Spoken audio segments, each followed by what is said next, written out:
Fancy garment and kids mall, sherwani, coat pant, 3 piece, suiting, shirting, tailoring, बच्चे और बच्चियों के लिए कई सारे कपड़ों की वैरायटियां। हमारा पता आयशा नगर पुलिस स्टेशन के सामने, हजार खोली, मालेगांव। प्रोप्राइटर चांद खान।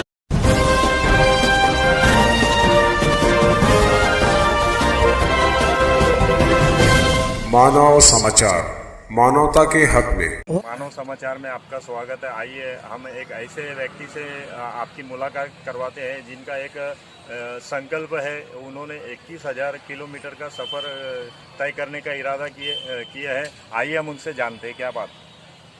नमस्कार, मेरा नाम किरण वर्मा है और मैं 21,000 किलोमीटर की पैदल यात्रा पे निकला हुआ हूँ। मैं दिल्ली से बिलोंग करता हूँ, लेकिन मैंने अपनी ये यात्रा केरला से शुरू की थी और केरला, तमिलनाडु, पौंडीचेरी, महाराष्ट्र, गोवा, कर्नाटका, दादर नगर हवेली और गुजरात होते हुए मैंने 5,400 किलोमीटर की पैदल यात्रा पूरी कर ली है, जिसका मकसद है देश के अंदर 5 मिलियन नए ब्लड डोनर्स को तैयार करना, ताकि देश में एक भी व्यक्ति की मौत ब्लड की कमी की वजह से ना हो सके।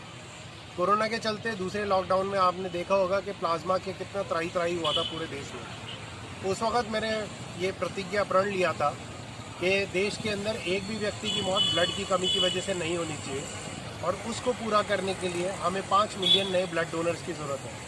और उस मकसद तक पहुंचने के लिए मुझे लोगों को जागरूक करना होगा, और इसी जागरूकता के लिए मैंने ये कदम उठाया। मेरा ये कैंपेन अगले 2 साल तक चलेगा, जहाँ मैं देश के कोने कोने तक जाके लोगों से अपील करूँगा कि वो जाएँ और जाके ब्लड डोनेट करें, ताकि आपका और मेरा बच्चा भविष्य में दम ना तोड़े।